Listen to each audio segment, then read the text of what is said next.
मैं हर जब आशीर्वाद दे रही। अब महाराज संतों का हृदय बड़ा कोमल होता है।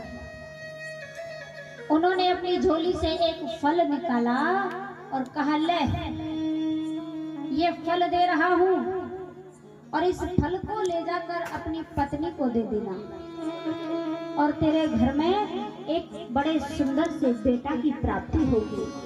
आहा, इतने वचन सुनकर मगन हो गया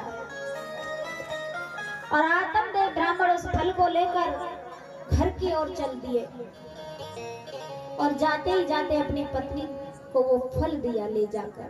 कहा, है प्राण प्यारी, ये फल लेकर आया हूं मैं, इसे ग्रहण करो और हमारे घर में बड़े सुंदर एक बेटे की प्राप्ति होगी। अब महाराज धुंधली जो थी बड़े कर्कशा स्वभाव की थी। वो कहने लगी, अगर फल से पुत्र प्राप्त हो जाएगा ये तो बहुत बड़ी बात है। आत्मदेव कहने लगे, आप इसे ग्रहण करो, ये संत का आशीर्वाद है। और कहने लगे आत्मदेव, इस फल को फेंकना नहीं, क्योंकि संत की बाड़ी कभी मिथ्या नहीं होती।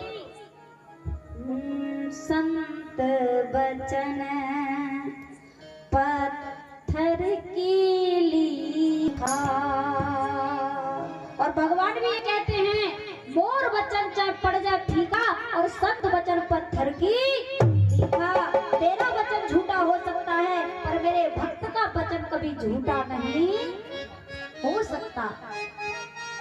आत्मदेव ब्राह्मण कहने लगे, ये संत ने दिया है मुझे, संत का वचन कभी मिथ्या नहीं हो सकता। संत की बाणी पत्थर की लकीर है।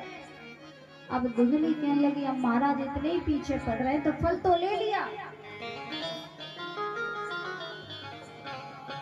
अब उस फल के मन में बड़ी चिंता हो रही थी कि अगर मैं फल खा तो मेरे गर्भ ठहर जाएगा और जब गर्भ ठहर जाएगा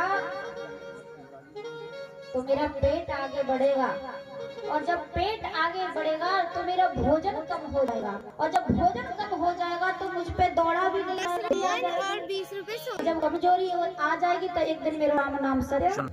और मैंने यहाँ तक सुना है कि जब बच्चा पैदा होता है तो हॉस्पिटल जाना पड़ता है। 20 रुपए। अगर बच्चा पैदा भी हो गया तो मुझसे ये मलमूत्र उसका साफ नहीं होगा।